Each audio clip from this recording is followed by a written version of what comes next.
ನಮಸ್ಕಾರ, ಕನ್ನಡಮ್ಮ ನ್ಯೂಸ್ ನೆಟ್ವರ್ಕ್ಗೆ ಸ್ವಾಗತ. ಹಿಡಕಲ್ ಡ್ಯಾಂ ಬಳಿ ಇರುವ ವಿಶೇಷ ಭೂಸ್ವಾಧೀನ ಕಚೇರಿಯನ್ನು ಸುವರ್ಣಸೌಧಕ್ಕೆ ಸ್ಥಳಾಂತರಿಸಬೇಕೆಂದು ಆಗ್ರಹಿಸಿ ಬೆಳಗಾವಿ ಬಾರ್ ಅಸೋಸಿಯೇಷನ್ ವತಿಯಿಂದ ಜಿಲ್ಲಾಧಿಕಾರಿಗಳಿಗೆ ಮನವಿ ಸಲ್ಲಿಸಲಾಯಿತು. ಬೆಳಗಾವಿ ಜಿಲ್ಲೆ ಹಿಡಕಲ್ ಡ್ಯಾಂ ಬಳಿ ಇರುವ ವಿಶೇಷ ಭೂಸ್ವಾಧೀನ ಕಚೇರಿ ದುರಾವಸ್ಥೆಯಲ್ಲಿದ್ದು, ಇದರಿಂದ ಪರಿಹಾರ ಮತ್ತು ವ್ಯಾಜ್ಯ ನಿರ್ಣಯಕ್ಕಾಗಿ ಕಚೇರಿಗೆ ಆಗಮನಿಸುವ ರೈತರು, ಕಕ್ಷಿದಾರರು ಮತ್ತು ವಕೀಲರಿಗೆ ತೊಂದರೆಯಾಗುತ್ತಿದೆ. ಕೂಡಲೇ ವಿಶೇಷ ಭೂಸ್ವಾಧೀನ ಕಚೇರಿಯನ್ನು ಸುವರ್ಣಸೌಧಕ್ಕೆ ಸ್ಥಳಾಂತರಿಸಬೇಕೆಂದು ಆಗ್ರಹಿಸಿ ಬೆಳಗಾವಿ ಬಾರ್ ಅಸೋಸಿಯೇಷನ್ ಮುಖಂಡರು ಜಿಲ್ಲಾಧಿಕಾರಿ ಕಚೇರಿಗೆ ಭೇಟಿ ನೀಡಿ ಜಿಲ್ಲಾಧಿಕಾರಿಗೆ ಮನವಿ ಸಲ್ಲಿಸಿದರು. ಈ ವೇಳೆ ಬೆಳಗಾವಿ ಬಾರ್ ಅಸೋಸಿಯೇಷನ್ ಪ್ರಧಾನ ಕಾರ್ಯದರ್ಶಿ ಆರ್.ಸಿ. ಪಾಟೀಲ್ ಮಾತನಾಡಿ, ಬೆಳಗಾವಿ ಜಿಲ್ಲೆಯಲ್ಲಿ ಘಟಪ್ರಭಾ, ಮಾರ್ಕಂಡೇಯ, ಬಳ್ಳಾರಿ ನಾಲಾ, ತಿಗಡಿ ನಾಲಾ ಮತ್ತು ಹಲವಾರು ರೈತ ನೀರಾವರಿ ಯೋಜನೆಗಳಿಗೆ ರೈತರಿಂದ ಭೂಸ್ವಾಧೀನ ಮಾಡಿಕೊಳ್ಳಲಾಗಿದೆ. ಈಗಾಗಲೇ ಹಳೆ ಕಟ್ಟಡದಲ್ಲಿ ತನ್ನ ಕಾರ್ಯವನ್ನು ಪ್ರಾರಂಭಿಸಿದ್ದು ಇರುತ್ತದೆ. ಈಗಾಗಲೇ ಆ ಕಟ್ಟಡ ಹಳೆಯದಾಗಿ ದುರಸ್ತಿಯಾಗಿದ್ದು, ಮಳೆ ಗಾಳಿಗೆ ಅಲ್ಲಿರುವಂಥ ಅಮೂಲ್ಯವಾದ ದಾಖಲಾತಿಗಳು ಎಲ್ಲ ಹಾಳಾಗಿ ಹೋಗಿವೆ. ಅದರಂತೆ ಬೆಳಗಾವಿ ಜಿಲ್ಲೆಯಲ್ಲಿ ಮಾರ್ಕಂಡೇಯ, ಘಟಪ್ರಭಾ, ಮಲಪ್ರಭಾ, ತಿಗಡಿ ಅರ್ನಾಲ ಈಗ ಹಲವಾರು ಯಾತ ನೀರಾವರಿ ಯೋಜನೆಗಳಿಗೆ ರೈತರಿಂದ ಭೂ ಸ್ವಾಧೀನವನ್ನು ಮಾಡಿಕೊಂಡಿದ್ದು, ರೈತರಿಗೆ ಕಚೇರಿ ಕೆಲಸಕ್ಕೆ ಹಿಡಕಲ್ ಡ್ಯಾಮ್ಗೆ ಹೋಗಿ ಬರಲು ಭಾರಿ ಅನಾನುಕೂಲತೆ ಇದೆ. ಮತ್ತು ಅದೇ ಕಟ್ಟಡ ಇಲ್ಲಿ ಈಗಾಗಲೇ ಸುಸಜ್ಜಿತವಾದ ಸುವರ್ಣಸೌಧಕ್ಕೆ ಆ ಸ್ಥಳ ಏನು ಕಚೇರಿ ಇದೆಯಲ್ಲ SLO ಆಫೀಸನ್ನು ಶಿಫ್ಟ್ ಮಾಡಬೇಕಂತೇಳಿ ಬೆಳಗಾವಿ ವಕೀಲರ ಸಂಘದ ವತಿಯಿಂದ ಮತ್ತು ರೈತರ ಪರವಾಗಿ ಅಥವಾ ಸಾರ್ವಜನಿಕರ ಪರವಾಗಿ ನಾವು ಈಗಾಗಲೇ ಪ್ರಾದೇಶಿಕ ಆಯುಕ್ತರಿಗೆ ಮನವಿ ಕೊಟ್ಟಿದ್ದೇವೆ. ಅದರಂತೆ ಜಿಲ್ಲಾಧಿಕಾರಿಗಳಿಗೂ ಸಹಿತ ನಾವು ಮನವಿಯನ್ನು ಕೊಟ್ಟಿದ್ದೇವೆ. ತಕ್ಷಣದಲ್ಲಿ ಈ ಕಚೇರಿಯನ್ನು ಸ್ಥಳಾಂತರ ಮಾಡಬೇಕು. ಮತ್ತು ಅಲ್ಲಿ ಹಿಡಕಲ್ ಡ್ಯಾಮ್ದಲ್ಲಿ ಬಸ್ಸಿನ ವ್ಯವಸ್ಥೆ ಇಲ್ಲ, ಯಾವುದೇ ಮೂಲಭೂತ ಸೌಲಭ್ಯ ಸಹಿತ ಇಲ್ಲ. ಇಂಥ ಪರಿಸ್ಥಿತಿಯಲ್ಲಿ ಆ ಆಫೀಸಲ್ಲಿ ನಡೆಸುವುದನ್ನು ದುಸ್ತರ ಐತಿ ಮತ್ತು ರೈತರಿಗೂ ಭಾಳ ಅನಾನುಕೂಲತೆ ಆಗಿದೆ. ಅದರ ಕಾರಣ ನಾವು ಈಗಾಗಲೇ ಮಾನ್ಯ ಸರ್ಕಾರಕ್ಕೆ ಮತ್ತು ಜಿಲ್ಲಾಧಿಕಾರಿಗಳ ಪ್ರಾದೇಶಿಕ ಆಯುಕ್ತರ ತಕ್ಷಣದಲ್ಲಿ ಕ್ರಮ ಕೈಗೊಳ್ಳಬೇಕಂತ ನಾವು ಬೆಳಗಾವಿ ಕೆಲಸದ ವಿನಂತಿ ಮಾಡ್ಕೊಂಡಿದ್ದೀವಿ. ಅವರು ಸಹಿತ ಅದಕ್ಕೆ ಸಕಾರಾತ್ಮಕ ಪ್ರತಿಕ್ರಿಯೆ ಕೊಟ್ಟಿದ್ದಾರೆ. ಈಗ ಒಂದು 15 ದಿವಸ ಕಾದು ನೋಡ್ತೇವೆ. ಒಂದು ವೇಳೆ ಶಿಫ್ಟ್ ಆಗೋಕ್ಕೆ ತೊಂದರೆ ಆದದ್ದಾದರೆ ನಾವು ಉಗ್ರ ಹೋರಾಟ ಮಾಡ್ತೀವಿ ಅಂತೇಳಿ ಈ ಮೂಲಕ ತಿಳಿಸ್ಪಡಿಸ್ತೀನಿ. ಈ ಹಿನ್ನೆಲೆಯಲ್ಲಿ ಭೂಸ್ವಾಧೀನ ಕಚೇರಿಗೆ ಹೋಗಿ ಬರುವ ರೈತರಿಗೆ ಸಂಚಾರಕ್ಕೆ ಸಮರ್ಪಕ ವ್ಯವಸ್ಥೆಯೂ ಇಲ್ಲ. ಹಿಡಕಲ್ ಡ್ಯಾಂ ಬಳಿ ಇರುವ ಕಚೇರಿ ಅವ್ಯವಸ್ಥಿತವಾಗಿದ್ದು, ಮಳೆಯಿಂದ ಹಲವಾರು ದಾಖಲೆಗಳು ನಾಶವಾಗಿವೆ. ಅದಕ್ಕಾಗಿ ಕಚೇರಿಯನ್ನು ಸುವರ್ಣಸೌಧಕ್ಕೆ ಸ್ಥಳಾಂತರಿಸಿ ಅನುಕೂಲ ಮಾಡಿಕೊಡಬೇಕೆಂದು ಆಗ್ರಹಿಸಿದರು. Bureau report, Kannadamma news network, Belagavi.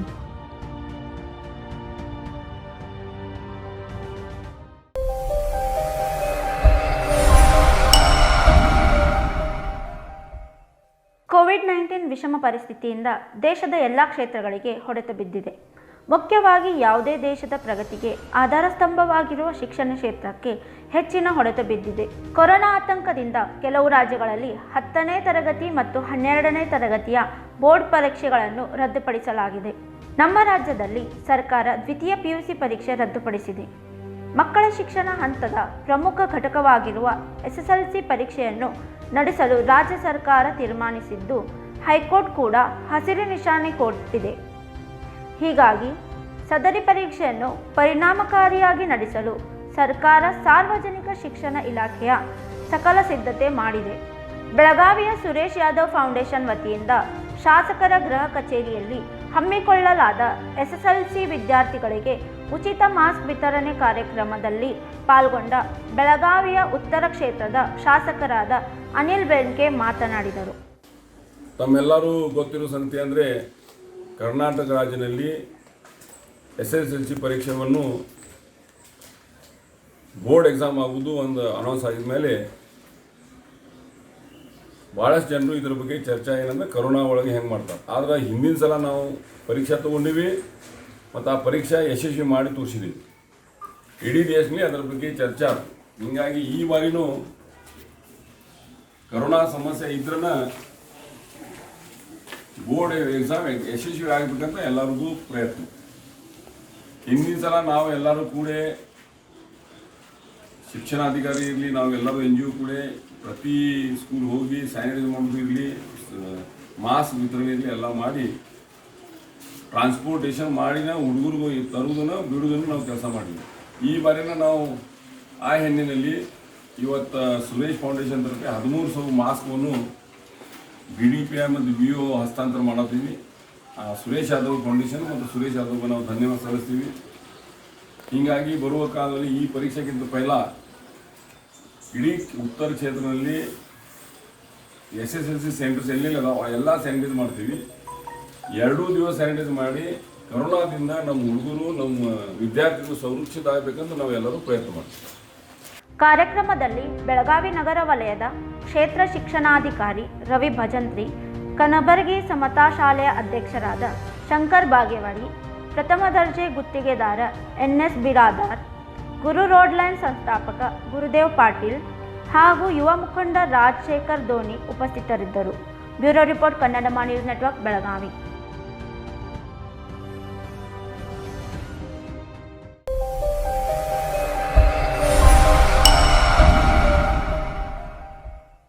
Kannada ನಾಡಿನ ಹೆಸರಾಂತ ನಟರಾದ ರೆಬಲ್ ಸ್ಟಾರ್ ಅಂಬರೀಷ್ ಅವರು ನಿಧನರಾದ ಸಮಯದಲ್ಲಿ ಸರ್ಕಾರ ಮಾಡಿದ್ದ ವೆಚ್ಚವು, ಅಂಬರೀಷ್ ಅವರ ಸ್ಮಾರಕ ನಿರ್ಮಾಣಕ್ಕೆ ತಲುಗಿದ ವೆಚ್ಚ, ಅಂಬರೀಷ್ ಅವರ ಆಸ್ಪತ್ರೆಯಲ್ಲಿ ಚಿಕಿತ್ಸೆ ಪಡೆಯುತ್ತಿದ್ದ ವೇಳೆ ಸರ್ಕಾರ ಖರ್ಚು ಮಾಡಿದ ಹಣ ಎಷ್ಟು ಎಂಬುದರ ಬಗ್ಗೆ ಮಾಹಿತಿ ಹಕ್ಕಿನಡಿ ಅರ್ಜಿ ಸಲ್ಲಿಸಿ ಮಾಹಿತಿ ಪಡೆಯಲಾಗಿದೆ ಎಂದು ಭೀಮಪ್ಪ ಗಡದವರು ತಿಳಿಸಿದ್ದಾರೆ. ಈ ಕುರಿತು ಮಾಹಿತಿ ನೀಡಿರುವ ಅವರು, ಅಂಬರೀಷ್ ಅವರ ವೈದ್ಯಕೀಯ ಉಪಚಾರಕ್ಕೆ 1,22,00,000 ರೂಪಾಯಿ ಖರ್ಚವಾಗಿದೆ ಎಂದು ಮಾಹಿತಿ ಹಕ್ಕನಡಿ ತಿಳಿದು ಬಂದಿದೆ. ಅಂಬರೀಷ್ ಅವರ ಅಂತಿಮ ಸಂಸ್ಕಾರಕ್ಕೆ ತಲುಗಿದ ವೆಚ್ಚದ ಬಗ್ಗೆ ಮಾಹಿತಿ ಕೇಳಿದಾಗ ನಮ್ಮ ಬಳಿ ಮಾಹಿತಿ ಇಲ್ಲ, ಅದನ್ನು ಮಂಡ್ಯ ಜಿಲ್ಲಾಧಿಕಾರಿ ಅವರಿಂದ ಕೇಳಲು ಸರ್ಕಾರ ಮುಖ್ಯ ಕಾರ್ಯದರ್ಶಿ ಅವರು ತಿಳಿಸಿದ್ದಾರೆ ಎಂದು ಅವರು ಹೇಳಿದರು. ಯಾವಾಗಲೂ ಸರ್ಕಾರ ಮಾಡಿದಂಥ ವೆಚ್ಚ ಸರ್ಕಾರದ ಬಳಿ ಇರುತ್ತದೆ ಹೊರತಾಗಿ ಸಾರ್ವಜನಿಕರ ಹತ್ತಿರ ಇರುವುದಿಲ್ಲ ಅನ್ನೋದು ನಮ್ಮೆಲ್ಲರಿಗೂ ಗೊತ್ತಿದ್ದ ವಿಷಯ. ಆದರೆ ಈ ಮಾಹಿತಿ ಹಕ್ಕಿನಿಂದ ಒಂದು ಅಚ್ಚರಿಯ ಸಂಗತಿ ಬಯಲಾಗಿದೆ. ಏನಾಗಿದೆಪ್ಪ ಅಂದ್ರೆ, ಕನ್ನಡ ನಾಡಿನ ಹೆಮ್ಮೆಯ ನಟರಾದ ಸಂಸದರು ಆಗಿದ್ದ ರೆಬೆಲ್ ಸ್ಟಾರ್ ಅಂಬರೀಷ್ರವರು ನಿಧನರಾದ ಸಮಯದಲ್ಲಿ ಅವರ ಅಂತಿಮ ಸಂಸ್ಕಾರಕ್ಕೆ ಸರ್ಕಾರದಿಂದ ವೆಚ್ಚ ಮಾಡಿದ ಹಣವೆಷ್ಟು ಮತ್ತು ಅಂಬರೀಷ್ ಅವರ ವೈದ್ಯಕೀಯ ಚಿಕಿತ್ಸೆಗೆ ಸರ್ಕಾರ ಮಾಡಿದ ಹಣವೆಷ್ಟು, ಅವರ ಸ್ಮಾರಕ ನಿರ್ಮಾಣಕ್ಕೆ ಸರ್ಕಾರ ಎಷ್ಟು ಹಣವನ್ನು ನಿಗದಿ ಮಾಡಿದೆ ಅಂತೇಳಿ ಮಾಹಿತಿ ಹಕ್ಕಿನಿಂದ ಸಲ್ಲಿಸಿದ ಅರ್ಜಿಗೆ ಒಂದು ವಿಚಿತ್ರ ಉತ್ತರ ಬಂದಿದೆ.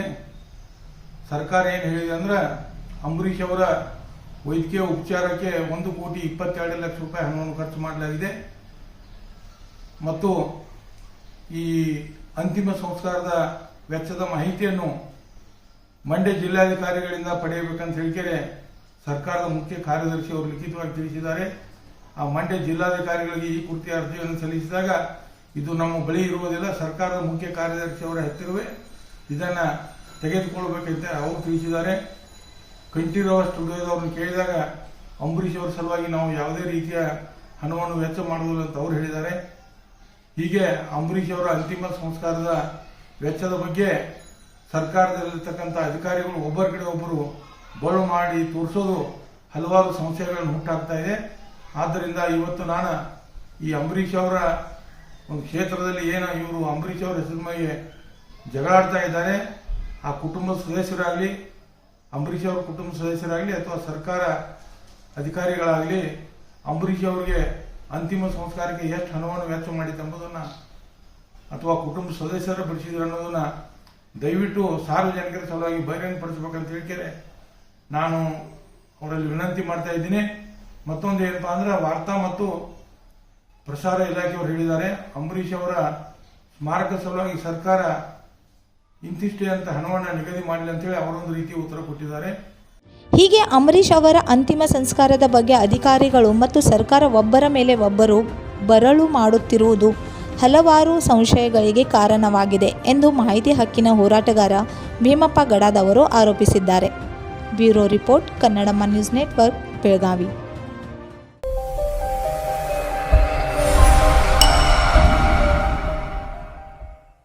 ಬೆಳಗಾವಿ ಜಿಲ್ಲೆಯಲ್ಲಿ ಈವರೆಗೆ ಒಟ್ಟು 233 ಬ್ಲ್ಯಾಕ್ ಫಂಗಸ್ ಕೇಸ್ ಪತ್ತೆಯಾಗಿವೆ. ಇದರಲ್ಲಿ 33 ಜನರು ಸಾವನ್ನಪ್ಪಿದ್ದಾರೆ ಎಂದು ಬಿಮ್ಸ್ ನಿರ್ದೇಶಕ ಡಾಕ್ಟರ್ ಉಮೇಶ್ ಕುಲಕರ್ಣಿ ಅವರು ತಿಳಿಸಿದ್ದಾರೆ. ಗುರುವಾರ ಸುದ್ದಿಗೋಷ್ಠಿ ನಡೆಸಿ ಮಾತನಾಡಿದ ಡಾಕ್ಟರ್ ಉಮೇಶ್ ಕುಲಕರ್ಣಿ, ಸದ್ಯಕ್ಕೆ ಬಿಮ್ಸ್ನಲ್ಲಿ 67 ಬ್ಲ್ಯಾಕ್ ಫಂಗಸ್ ರೋಗಿಗಳು ವಾರ್ಡ್ನಲ್ಲಿ ದಾಖಲಾಗಿದ್ದಾರೆ. ಈವರೆಗೆ 172 ರೋಗಿಗಳಿಗೆ ಯಶಸ್ವಿಯಾಗಿ ಸರ್ಜರಿ ಮಾಡಿದ್ದೇವೆ. ಅದೇ ರೀತಿ ಸದ್ಯ 15 ರೋಗಿಗಳು ಸರ್ಜರಿ ಮಾಡಲು ವೇಟಿಂಗ್ಗೆ ಕಾಯುತ್ತಿದ್ದಾರೆ. ಈಗ ದಿನಕ್ಕೆ 1 ಅಥವಾ 2 ಕೇಸ್ಗಳು ಬರುತ್ತಿವೆ. ಮೊದಲು 5 ರಿಂದ 7 ಕೇಸ್ಗಳು ಬರುತ್ತಿದ್ದವು ಎಂದು ಮಾಹಿತಿ ನೀಡಿದರು. ಇನ್ನು ಎಲ್ಲ ವಯಸ್ಸಿನವರಿಗೂ ಬ್ಲ್ಯಾಕ್ ಫಂಗಸ್ ತಗುಲಿದೆ. ಇದರಲ್ಲಿ ವಯಸ್ಸಿನ ಮಿತಿ ಕಂಡು ಬಂದಿಲ್ಲ. ವಯಸ್ಕರಲ್ಲಿಯೂ ಕಾಣಿಸಿಕೊಂಡಿದೆ. ಡೆಲ್ಟಾ ಪ್ಲಸ್ ಸಂಬಂಧ 15 ರಿಪೋರ್ಟರ್ಗಳನ್ನು ಬೆಂಗಳೂರಿಗೆ ಕಳಿಸಿದ್ದೇವೆ. ರಿಸಲ್ಟ್ಗಾಗಿ ಕಾಯುತ್ತಿದ್ದೇವೆ. ಬಿಮ್ಸ್ನಲ್ಲಿಯೇ ಆಗಸ್ಟ್ 15ರವರೆಗೆ ಡೆಲ್ಟಾ ಪ್ಲಸ್ ಟೆಸ್ಟಿಂಗ್ ಆರಂಭವಾಗುವ ಸಾಧ್ಯತೆ ಇದೆ ಎಂದು ಇದೇ ವೇಳೆ ಡಾಕ್ಟರ್ ಉಮೇಶ್ ಕುಲಕರ್ಣಿ ಅವರು ತಿಳಿಸಿದರು. ಬ್ಲ್ಯಾಕ್ ಫಂಗಸ್ ಇವತ್ತಿನ ತನಕ ಟೋಟಲ್ 233 ಕೇಸಸ್ ನಾವು ನೋಡೀವಿ. So at present 67 cases are admitted in the ward. So total surgeries till today we have done is around 172 and around 15 patients are waiting for surgery. So daily around at present the number of patients which are coming are 1 to 2. So ಮೊದಲೇ ಹೆಂಗಿತ್ತು 5 ರಿಂದ 7 ತನಕ ಬರ್ತಿದ್ರು. ಈಗ the number has come down. ಇವತ್ತಿನ ತನಕ total deaths 37.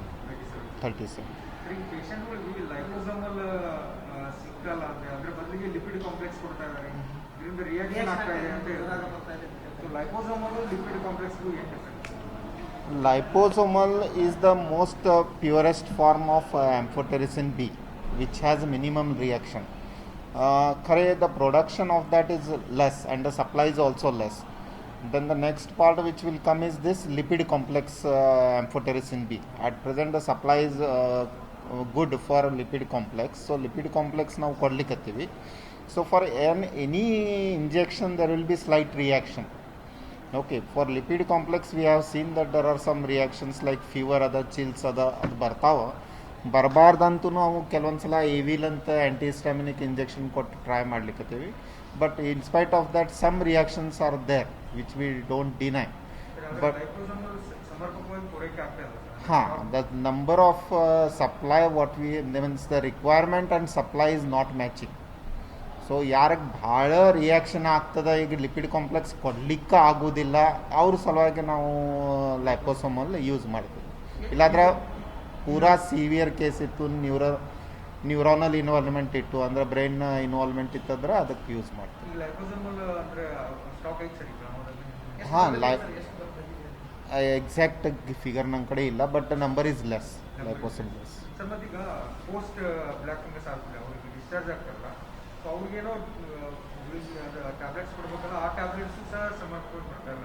ಇಲ್ಲ, ನಡುವು 1-2 ದಿವಸ ಶಾರ್ಟೇಜ್ ಇತ್ತು.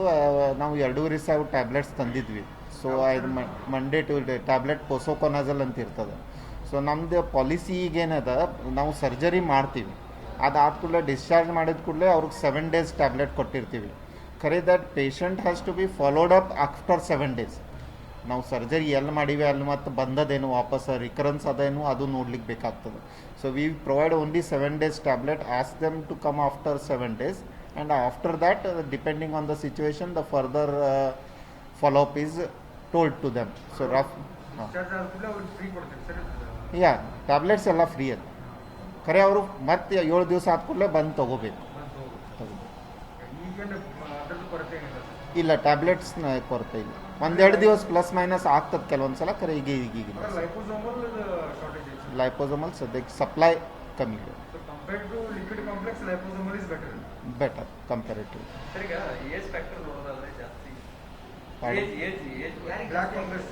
ಹಂಗೇನು ಏಜ್ ಅಂತ ಇದ್ರಾಗ ಕಾಣಿಸಿಲ್ಲ. ಅಂದ್ರೆ ಫಸ್ಟ್ ವೇವ್ನಾಗ ಹಂಗೆ ಅಬೌವ್ 60 ಡೆತ್ ಇತ್ತು, ಅಂಥದ್ದೇನು ಇದ್ರಾಗ ಕಾಣಿಸಿಲ್ಲ. All types of people have been affected. Young age people also are affected. ಮಕ್ಕಳಿಗೆ ಇಲ್ಲ, 18 ಏಜ್ ಎಕ್ಸಾಕ್ಟ್ಲಿ ನನ್ನ ಕಡೆ ಇನ್ಫಾರ್ಮೇಶನ್ ಈಗಿಲ್ಲ, ನಾ ಕೇಳಬಹುದು.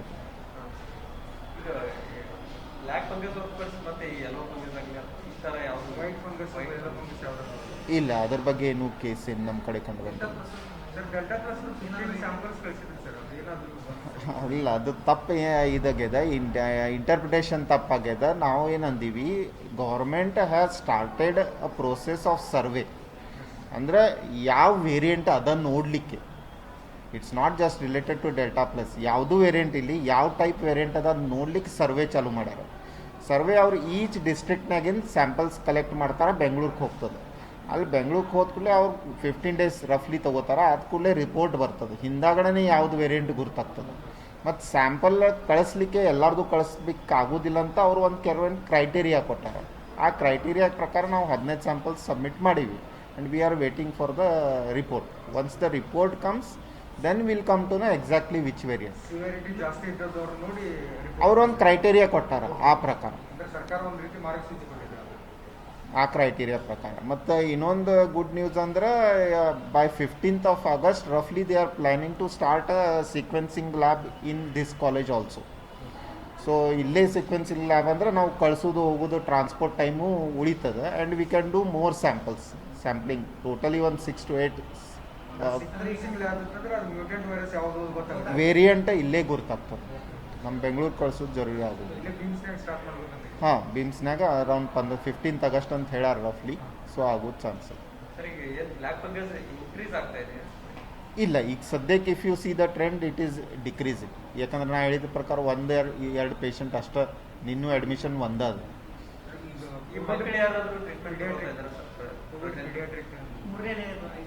ಪೀಡಿಯಾಟ್ರಿಕ್ನಾಗ ನಮ್ಮ ಕೇಸಸ್ ಭಾಳ ಕಡಿಮೆ ಇದ್ದು. Around 2 to 3 patients are usually admitted in paediatric ward what we have seen. So black fungus exactly ಕೇಳಬೇಕು ನನಗೆ, ಈಗ ಜಸ್ಟ್ ಇನ್ಫಾರ್ಮೇಷನ್ ಇಲ್ಲ. I will have to ask and tell you. ಒಟ್ಟಾರೆ ಬ್ಲ್ಯಾಕ್ ಫಂಗಸ್, ಡೆಲ್ಟಾ ಪ್ಲಸ್ ಸೇರಿದಂತೆ ಇನ್ನಿತರ ವಿಚಾರಗಳ ಕುರಿತು BIMS ನಿರ್ದೇಶಕರು ಹಲವು ವಿಚಾರಗಳನ್ನು ತಿಳಿಸಿದರು. Bureau report, Kannadamma news network, Belagavi.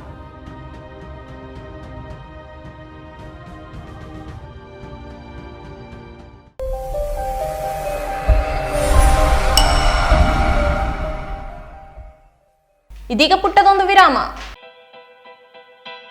बेलगाम वासियों के पसंद में उतरा उड़ान bar and restaurant. Social distancing का ख्याल रखते हुए हमारा स्टाफ देता है बेहतरीन सर्विस का विश्वास। यहां है पार्टी और फंक्शन के लिए 3 आलीशान हॉल, कारपोरेट डिनर मीटिंग के लिए 3 अलग कक्ष, IPL मैच देखने के लिए 3 बड़े स्क्रीन की विशेष सुविधा।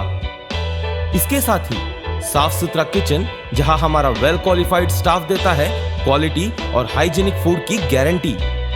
तो फिर खाने की हो बात तो आना परिवार के साथ। Udaan bar and restaurant, Lingaraj college के पास, Belagavi. Phone 0831243577। Adarsha dress circle केवल पुरुषों के लिए लाए हैं ब्रांडेड शर्ट्स, टी-शर्ट्स और जीन्स की नवीनतम रेंज।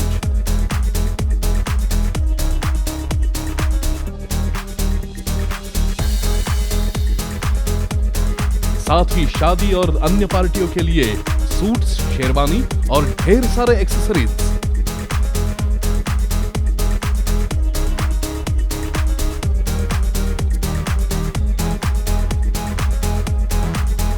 आज ही अपनी खरीदारी कीजिए आदर्शा ड्रेस सर्कल के संग।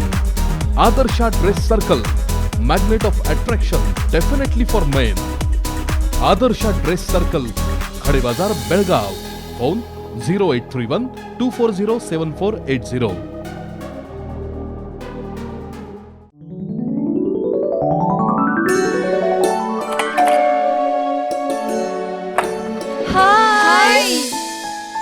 Photo present surprise. कौन है? अरे वो मेरी फ्रेंड आरती है। तेरी शादी तो अटेंड नहीं कर पाई, लेकिन सोचा मिल लूं। वैसे जीत कहाँ है? वो अंदर है, बैठो ना। वाओ जया, बहुत सुंदर लग रहा है। वैसे सच कहूं, तुम्हारी पर्सनालिटी पे जज रहा है। आखिर चॉइस किसकी है? थैंक्स। अच्छा, तो कर्टन्स की तारीफ कर रही हो? अमरकौन कर्टन एंड फर्निशिंग। यहाँ है नए लुक, कलर और स्ट्रक्चर के बेहतरीन कर्टन फर्निशिंग की वैरायटी, जो आपके घर और ऑफिस की शान बढ़ाए। अमरकौन कर्टन एंड फर्निशिंग, खड़े बाजार, बेलगावी। ವಿರಾಮದ ಬಳಿಕ ಸ್ವಾಗತ. ಬೆಳಗಾವಿ ಕೇಂದ್ರ ಬಸ್ ನಿಲ್ದಾಣದ ಮರು ನಿರ್ಮಾಣ ಕಾಮಗಾರಿಯು ಕುಂಟುತ್ತಾ ಸಾಗಿರುವುದು ಪ್ರಯಾಣಿಕರಿಗೆ ಶಾಪವಾಗಿ ಪರಿಣಮಿಸಿದೆ. ತೆಗ್ಗುಗುಂಡಿಗಳಿಂದ ಜನರು ಬಸ್ಗಳಲ್ಲಿ ಸರ್ಕಸ್ ಮಾಡುತ್ತಾ ಸಾಗುತ್ತಿರುವ ದೃಶ್ಯಗಳು ಸಾಮಾನ್ಯವಾಗಿದೆ. ಕರ್ನಾಟಕ, ಗೋವಾ ಮತ್ತು ಮಹಾರಾಷ್ಟ್ರದ ರಾಜ್ಯಗಳನ್ನು ಸಂಪರ್ಕಿಸುವ ಬಸ್ಗಳ ಪ್ರಮುಖ ನಿಲ್ದಾಣ ಎಂಬ ಹೆಗ್ಗಳಿಕೆ ಗಳಿಸಿದ್ದು ಸಿದ್ಧಗೊಳ್ಳುವುದು ಯಾವಾಗ ಎನ್ನುವ ಪ್ರಶ್ನೆ ಪ್ರಯಾಣಿಕರಿಂದ ಕೇಳಿಬರುತ್ತಿದೆ. ಸದ್ಯ ಮಳೆಗಾಲವಾಗಿದ್ದರಿಂದ ಆವರಣವೆಲ್ಲವೂ ಕೆಸರುಗದ್ದೆಯಾದಂತೆ ಹೊಂಡಗುಂಡಿಯೊಳಗೆ ಸರ್ಕಸ್ ಮಾಡಿಕೊಂಡು ಸಾಗಬೇಕಾದ ಪರಿಸ್ಥಿತಿ ಇದೆ. ಇದರಿಂದ ಪ್ರಯಾಣಿಕರು ತೀವ್ರ ತೊಂದರೆ ಅನುಭವಿಸುತ್ತಿದ್ದಾರೆ. ಕೆಂಪು ಮಣ್ಣಿನ ಕೆಸರಿನಲ್ಲಿ ನಡೆದಾಡುವವರು ಕಾಲು ಜಾರಿ ಬಿದ್ದ ಘಟನೆಗಳು ನಡೆದಿವೆ. ಉಪಮುಖ್ಯಮಂತ್ರಿ ಹಾಗೂ ಸಾರಿಗೆ ಸಚಿವ ಲಕ್ಷ್ಮಣ್ ಸವದಿ ಅವರ ತವರಿನಲ್ಲಿರುವ ಈ ನಿಲ್ದಾಣ ದುಸ್ಥಿತಿಯಲ್ಲಿದೆ. ನೂರಾರು ಬಸ್ಗಳು, ಸಾವಿರಾರು ಪ್ರಯಾಣಿಕರು ಮತ್ತು ಜನರು ಸೇರುವ ಇಲ್ಲಿ ಒಂದೆಡೆ ಕಾಮಗಾರಿ ನಡೆಯುತ್ತಿದ್ದರೆ ಇನ್ನೊಂದೆಡೆ ಬಸ್ಗಳು ಸಂಚರಿಸುತ್ತವೆ. ಕಾಮಗಾರಿಗೆ ಕಾಲಕ್ಕೆ ಜಾಗ ಬಿಟ್ಟು ಕೊಡದಿರುವುದು, ಅನುದಾನ ಕೊರತೆ, ಮೇಲುಸ್ತುವಾರಿಯಲ್ಲಿ ಆಗಿರುವ ನಿರ್ಲಕ್ಷ್ಯ ಹಾಗೂ ಜನಪ್ರತಿನಿಧಿಗಳು ಲಕ್ಷ್ಯ ಕೊಡದಿರುವುದು ಮೊದಲಾದ ಕಾರಣಗಳಿಂದ ಭೌತಿಕ ಪ್ರಗತಿ ಆಮೆಗತಿಯಲ್ಲಿದೆ. ತ್ವರಿತವಾಗಿ ಕಾಮಗಾರಿ ಪೂರ್ಣಗೊಳಿಸಿ ಪ್ರಯಾಣಿಕರಿಗೆ ಅನುಕೂಲ ಮಾಡಿಕೊಡುವ ಕೆಲಸ ಇನ್ನೂ ಆಗಿಲ್ಲ. ಬೆಳಗಾವಿ ಕೇಂದ್ರ ಬಸ್ ನಿಲ್ದಾಣವು ಕೆಸರುಗದ್ದೆಯಂತೆ ಆಗಿರುವುದರಿಂದಾಗಿ ಇಲ್ಲಿ ನಡೆದಾಡುವುದಕ್ಕೂ ಕಷ್ಟವಾಗುತ್ತಿದೆ. ನಿಲ್ದಾಣವೆಂದರೆ ಆಸರೆಯಂತಿರಬೇಕು. ವೃದ್ಧರು, ಮಕ್ಕಳು, ಆಸ್ಪತ್ರೆಗೆಂದು ಬರುವ ರೋಗಿಗಳಿಗೆ ಬಹಳ ಕಷ್ಟವಾಗುತ್ತಿದೆ ಎಂದು ಜನರು ಸರ್ಕಾರದ ವಿರುದ್ಧ ಆಕ್ರೋಶ ವ್ಯಕ್ತಪಡಿಸಿದರು.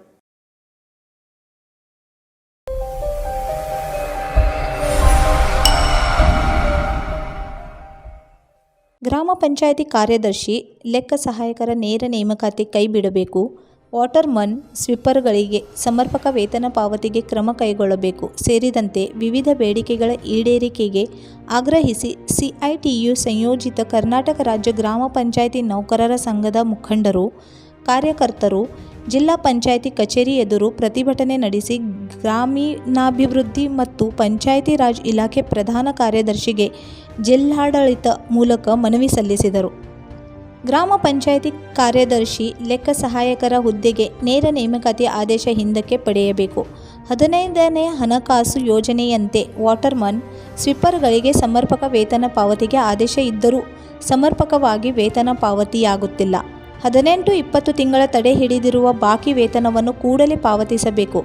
ವೃಂದ ಹಾಗೂ ನೇಮಕಾತಿ ನಿಯಮಗಳಿಗೆ ತಿದ್ದುಪಡಿ ತರುವಾಗ ಗ್ರಾಮ ಪಂಚಾಯಿತಿ ಸಿಬ್ಬಂದಿಯನ್ನು ವಿಶ್ವಾಸಕ್ಕೆ ತೆಗೆದುಕೊಳ್ಳಬೇಕು ಎಂದು ಆಗ್ರಹಿಸಿದರು. ಪರಿಸ್ಥಿತಿ ತುಂಬ ಬಹಳ ನಾಜೂಕಾಗಿದೆ. ಪಂಚಾಯತಿ ನೌಕರರು ಪರಿಸ್ಥಿತಿಯನ್ನು ಅರ್ಥ ಮಾಡಿಕೊಂಡು ಒಂದು ಗಂಭೀರವಾದಂಥ ಹೋರಾಟ ಕಟ್ಟದೇ ಇದ್ದರೆ ನಮ್ಮ ನೌಕರ ಬದುಕು ಬಹಳ ಕಷ್ಟಕ್ಕೆ ಇದಾಗ್ತದೆ ಅಂತಕೊಂಡು ಹೇಳಿ ಇಲ್ಲಿ ಹೇಳೋಕ್ಕೆ ಇಚ್ಛಪಡ್ತೇನೆ. ಅತೀಕ್ ಅಂತ ಹೇಳಿ ಆರ್ಟಿಫಿಷಿಯಲ್ ಸೆಕ್ರೆಟರಿ, ಅವ್ರ ಬಗ್ಗೆ ನಮಗೊಂದು ಗೌರವಿದ್ದು ಪ್ರಯತ್ನ ಮಾಡ್ತಾರೆ ನೌಕರಿಗೆ ಸಂಬಂಧಪಟ್ಟಂತ ಹೇಳಿ ಒಂದು ವಿಶ್ವಾಸ ಇತ್ತು. ಆ ಆರ್ಡರ್ ಆಯಿತು. ಮೊನ್ನೆ 2ನೇ ತಾರೀಕು ಬಡ್ತಿ ಆದೇಶ ಆಯಿತು. 3ನೇ ತಾರೀಕು ವಾಪಸ್ ತಗೊಂಡಿದ್ದಾರೆ. ಯಾಕಂದ್ರೆ ಈಶ್ವರಪ್ಪನ ಮಗ, ಸಚಿವ ಈಶ್ವರಪ್ಪನ ಮಗ ಬಡ್ತಿ ಆದೇಶನ ರದ್ದು ಮಾಡಲಿಕ್ಕೆ ಏಜೆಂಟ್ ಆಗಿ ಹುಡುಕಿದ್ದಾನೆ ಅನ್ನೋದನ್ನ ನಾನು ಇಲ್ಲಿ ಸ್ಪಷ್ಟಪಡಿಸ್ತೇನೆ. ಯಾಕಂದ್ರೆ ಬಡ್ತಿ ಇವತ್ತಿಂದ ಆಗಿದ್ದಲ್ಲ. 1992, 98, 2003, 2012 ಹಂತವಾಗಿ ಬಡ್ತಿ ಹಾಕೊಂಡು ಕಂಪ್ಯೂಟರ್ ಆಪರೇಟರ್ಸ್ಗೂ ಅವಕಾಶ ಕೊಡಬೇಕು. ಅದಕ್ಕೆ ನನ್ನ ತಡೆ ಹಿಡಿದಿದೆ ಅಂತ ನಾವು ಒಪ್ಕೊಂಡ್ವಿ. ಕಂಪ್ಯೂಟರ್ ಆಪರೇಟರ್ಸು ಅವ್ರಿಗೆ ಕೊಡೋದಕ್ಕೆ ನಮ್ದು ಏನು ವಿರೋಧ ಇಲ್ಲ. ಆದರೆ ಬಿಲ್ ಕಲೆಕ್ಟರ್ಸು ಕ್ಲರ್ಕಿಗೆ ಈಗಾಗಲೇ ನಿಗದಿಯಾದಂಥ ಕೋಟಾ ಏನಿದೆ 70%, ದ್ವಿತೀಯ ದರ್ಜೆ ಲೆಕ್ಕ ಸಹಾಯಕ ಹುದ್ದೆಯಲ್ಲಿ 30%. ಇದು ರಕ್ಷಣೆ ಮಾಡಬೇಕು. ಈ ಕೋಟಾ ಉಳಿದಲ್ಲೇ ಅವರಿಗೆ ನೀವು ಏನು ಬೇಕಾದ್ ಮಾಡ್ಕೊಳ್ಳೋದು ನಮ್ಮದು ಅಬ್ಜೆಕ್ಷನ್ ಇಲ್ಲ ಅಂತ. ಈ ವೇಳೆ ಸಿಐಟಿಯು ಸಂಯೋಜಿತ ಕರ್ನಾಟಕ ರಾಜ್ಯ ಗ್ರಾಮ ಪಂಚಾಯಿತಿ ನೌಕರರ ಸಂಘದ ಜಿಲ್ಲಾ ಘಟಕದ ಅಧ್ಯಕ್ಷ ವಿಪಿ ಕುಲಕರ್ಣಿ, ಗ್ರಾಮ ಪಂಚಾಯಿತಿ ನೌಕರರು ಪಾಲ್ಗೊಂಡಿದ್ದರು. Bureau report, Kannadama news network, Belagavi.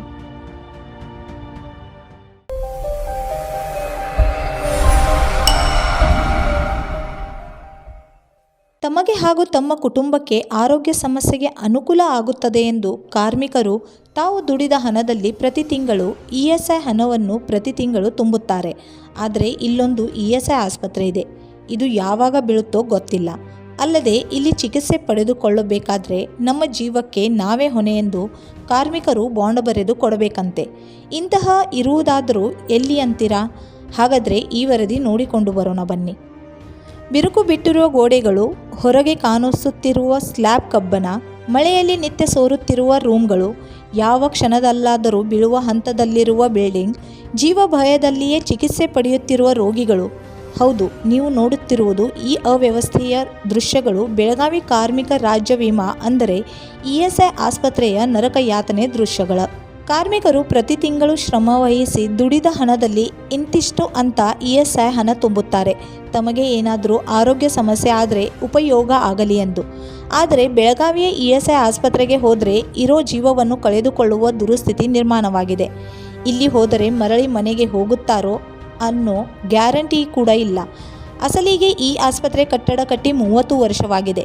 ಸರಿಯಾದ ನಿರ್ವಹಣೆ ಇಲ್ಲದೆ ಕಟ್ಟಡ ಆಗಲೋ ಈಗಲೋ ಬೀಳುವ ಅವ್ಯವಸ್ಥೆಯಲ್ಲಿದೆ. ಇಷ್ಟೆಲ್ಲ ಅವ್ಯವಸ್ಥೆ ಕಣ್ಣಿಗೆ ಕಾಣುತ್ತಿದ್ದರೂ ಅಧಿಕಾರಿಗಳು, ಜನಪ್ರತಿನಿಧಿಗಳು ಮಾತ್ರ ಕಣ್ಮುಚ್ಚಿ ಕುಳಿತಿದ್ದಾರೆ. ಈ ಆಸ್ಪತ್ರೆಗೆ ಜಿಲ್ಲಾ ಸಣ್ಣ ಕೈಗಾರಿಕೆ ಸಂಘ ಹಾಗೂ ಬೆಳಗಾವಿ ಚೇಂಬರ್ ಆಫ್ ಕಾಮರ್ಸ್ ಮತ್ತು ಇಂಡಸ್ಟ್ರೀಸ್ನ ಪದಾಧಿಕಾರಿಗಳು ಭೇಟಿ ನೀಡಿ ಇಲ್ಲಿನ ಅವ್ಯವಸ್ಥೆಯನ್ನು ಕಣ್ಣಾರೆ ಕಂಡು ತಮ್ಮ ಅಸಮಾಧಾನವನ್ನು ವ್ಯಕ್ತಪಡಿಸಿದ್ದಾರೆ. ಈ ವೇಳೆ ಜಿಲ್ಲಾ ಸಣ್ಣ ಕೈಗಾರಿಕೆ ಸಂಘದ ಅಧ್ಯಕ್ಷ ರೋಹನ್ ಜವಳಿ ಮಾತನಾಡಿ, ಈ ಬಿಲ್ಡಿಂಗ್ ಕಟ್ಟಿ 30 ವರ್ಷವಾಗಿದೆ. ಬಿಲ್ಡಿಂಗ್ ಬೀಳುವ ಸ್ಥಿತಿಯಲ್ಲಿದೆ. 1 ಕೋಟಿ ಖರ್ಚು ಮಾಡಿ 30 ಟನ್ ಸ್ಟೀಲ್ ಮೇಲೆ ಏರಿಸಲು ಪ್ರಯತ್ನಿಸುತ್ತಿದ್ದಾರೆ. ಕೆಳಗಿನಿಂದ ಕಾಲಮ್, ಸ್ಲ್ಯಾಬ್ ಎಲ್ಲ ಹಾಳಾಗಿ ಬೀಳುವ ಅವಸ್ಥೆಯಲ್ಲಿದೆ. ಸರ್ಕಾರದ ದುಡ್ಡಿನಿಂದ ಈ ಆಸ್ಪತ್ರೆ ನಡೆಯುತ್ತಿಲ್ಲ, ಕಾರ್ಮಿಕರ ದುಡ್ಡಿನಿಂದ ನಡೆಯುತ್ತಿದೆ. ಹೀಗಾಗಿ ದುರಸ್ತಿ ಕಾರ್ಯ ಬಿಟ್ಟು ಹೊಸದಾಗಿಯೇ ಸುಸಜ್ಜಿತವಾದ ಕಟ್ಟಡ ನಿರ್ಮಿಸಬೇಕು. ಅದೇ ರೀತಿ ಉದ್ಯಮ ಭಾಗದಲ್ಲಿ 500 ಬೆಡ್ ಆಸ್ಪತ್ರೆಯೊಂದನ್ನು ಹೊಸದಾಗಿ ನಿರ್ಮಿಸಬೇಕೆಂದು ಆಗ್ರಹಿಸಿದರು. ಇವತ್ತು ಬೆಳಗ್ಗೆ ನಾವು ESI ಹಾಸ್ಪಿಟಲ್, ಅಶೋಕ್ ನಗರದಲ್ಲಿರುವಂತಹ ESI ಹಾಸ್ಪಿಟಲ್ನ ಒಂದು ವಿಸಿಟ್ ಮಾಡಿ ಅಲ್ಲಿ ಒಂದು ವ್ಯವಸ್ಥೆಗಳನ್ನು ಪರಿಗಣಿಸಲಿಕ್ಕೆ ನಾವೆಲ್ಲರೂ ನಮ್ಮ ಎಲ್ಲ ಮೆಂಬರ್ಸ್ ಸಮೇತವಾಗಿ ನಾವು ಅಲ್ಲಿ ವಿಸಿಟ್ ಕೊಟ್ಟಿದ್ವಿ. ಆ ಸಂದರ್ಭದಲ್ಲಿ ಅಲ್ಲಿ ನಡೆಯುತ್ತಿರುವಂಥ ಡೆವಲಪ್ಮೆಂಟಲ್ ವರ್ಕ್ ಏನಪ್ಪ ಅಂತಂದರೆ, ಅಲ್ಲಿ ಆ ಒಂದು ಬಿಲ್ಡಿಂಗ್ ESIC ಹಾಸ್ಪಿಟಲ್ ಬಿಲ್ಡಿಂಗ್ ಏನಿದೆ ಅದು 30 ವರ್ಷಗಳ ಹಿಂದೆ ಕಟ್ಟಿದಂಥ ಒಂದು ಬಿಲ್ಡಿಂಗ್. ಇವತ್ತು ಆ ಬಿಲ್ಡಿಂಗ್ದು ಎಲ್ಲ ಕಾಲಮ್ಸ್ ಕ್ರ್ಯಾಕ್ ಆಗಿ, ಸ್ಲ್ಯಾಬ್ ಕ್ರ್ಯಾಕ್ ಆಗಿ, ಅಲ್ಲಿ ಮೇಲಿಂದ ಎಲ್ಲ ಸ್ಲ್ಯಾಬ್ ಬೀಳ್ತಾ ಇದೆ. ಅಂಥ ಬೀಳುವಂಥ ಅವಸ್ಥೆಯಲ್ಲಿರುವಂಥ ಬಿಲ್ಡಿಂಗಿಗೆ 1 ಕೋಟಿ ರೂಪಾಯಿ ವೆಚ್ಚದ ಒಂದು ಎಸ್ಟಿಮೇಟ್ ಮಾಡಿ ಈಗಾಗಲೇ ಅಲ್ಲಿ ಮೇಲೆ ಶೀಟ್ಸ್, ಸ್ಟ್ರಕ್ಚರಲ್ ಸ್ಟೀಲ್ ಸ್ಟ್ರಕ್ಚರ್ ಮಾಡಿ ಶೀಟ್ಸ್ ಹಾಕುವಂಥ ಒಂದು ವ್ಯವಸ್ಥೆಯನ್ನು ಮಾಡಿಕೊಂಡಿದ್ದಾರೆ. ಈಗಾಗಲೇ ಅರ್ಧ ಕೆಲಸ ಕೂಡ ಆಗಿದೆ. ನಾವು PWD ಇಂಜಿನಿಯರಿಗೆ ಅಲ್ಲಿ ಏನು ಕೇಳಿದ್ವಿ ಅಂದರೆ, ಆ ಬಿಲ್ಡಿಂಗ್ನ ಇನ್ನೂ 50 ವರ್ಷ ಕಾಲ ಆ ಬಿಲ್ಡಿಂಗ್ದು ಸ್ಟೆಬಿಲಿಟಿ ಸರ್ಟಿಫಿಕೇಟ್ ನೀವು ನಮಗೆ ಪ್ರೊಡ್ಯೂಸ್ ಮಾಡಿ ಅಥವಾ ಸರ್ಕಾರಕ್ಕೆ ಪ್ರೊಡ್ಯೂಸ್ ಮಾಡಿ, ಆ ಬಿಲ್ಡಿಂಗ್ನ ನೀವು 1 ಕೋಟಿ ಎಲ್ಲ 10 ಕೋಟಿ ಖರ್ಚು ಮಾಡಿ ನಮ್ದು ಏನೂ ಅಭ್ಯಂತರ ಇಲ್ಲ.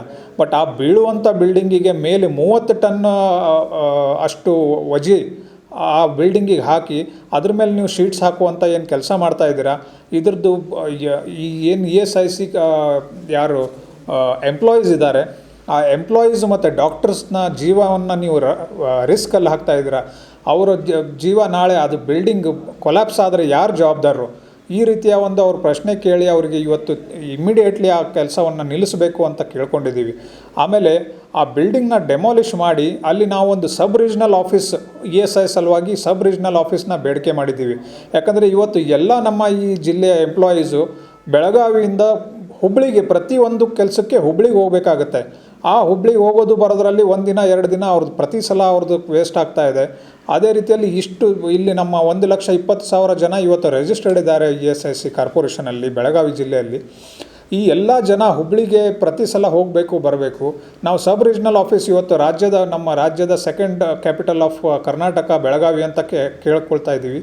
ಆದರೂ ಕೂಡ ನಮ್ಮಲ್ಲಿ ಒಂದು ಸಬ್ ರೀಜ್ನಲ್ ಆಫೀಸ್ ಇಲ್ಲ, ಒಂದು ಡಿವಿಷನಲ್ ಆಫೀಸ್ ಇಲ್ಲ.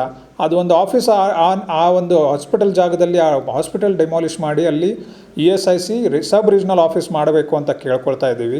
ಅದೇ ರೀತಿಯಲ್ಲಿ ಒಂದು 500 ಬೆಡ್ಡೆಡ್ ಹಾಸ್ಪಿಟಲ್ ಉದ್ಯಮಭಾಗ ಆವರಣದಲ್ಲಿ 500 ಬೆಡ್ಡೆಡ್ ಹಾಸ್ಪಿಟಲ್ ಕಟ್ಟಿ ಆ ಎಲ್ಲ ಎಂಪ್ಲಾಯೀಸಿಗೆ ಅನುಕೂಲ ಮಾಡಿಕೊಡ್ಬೇಕು ಅಂತ ನಾವು ವಿನಂತಿ ಮಾಡ್ಕೊಳ್ತಾ ಇದ್ದೀವಿ ಸರ್ಕಾರಕ್ಕೆ. ಈಗಿರುವಂಥ ಹಾಸ್ಪಿಟ್ಲು ಈವನ್ ಅದು ಬರೀ 50 ಬೆಡ್ಡೆಡ್ ಹಾಸ್ಪಿಟ್ಲ್ ಇದೆ. ಇಲ್ಲಿರುವಂಥ 1,20,000 ಜನಸಂಖ್ಯೆ 1,20,000 ಈ ESI ರಿಜಿಸ್ಟರ್ಡ್ ಎಂಪ್ಲಾಯೀಸಿಗೆ ಎಲ್ಲೂ ಸಾಲೋದಿಲ್ಲ. ಅಲ್ಲಿ ಯಾವುದೇ ರೀತಿಯ ಸವಲತ್ತುಗಳು ಕೂಡ ಅಲ್ಲಿ ಎಂಪ್ಲಾಯೀಸಿಗೆ ಸಿಗ್ತಾ ಇಲ್ಲ. ತುಂಬ ಕಠಿಣ ಪರಿಸ್ಥಿತಿಯಲ್ಲಿ ಹಾಸ್ಪಿಟಲ್ ಆವರಣದಲ್ಲಿ ಕೆಲಸ ನಡೆದಿದೆ. ಅದನ್ನು ಇಮಿಡಿಯೇಟ್ಲಾಗಿ ನಿಲ್ಲಿಸಿ 500 ಬೆಡ್ಡೆಡ್ ಒಂದು ಹಾಸ್ಪಿಟಲ್ ಉದ್ಯಮಭಾಗ ಆವರಣದಲ್ಲಿ ಮಾಡಬೇಕು ಅಂತ ಎಲ್ಲರಿಗೂ ನಾವು ವಿನಂತಿ ಮಾಡ್ತೀವಿ. ಧನ್ಯವಾದಗಳು.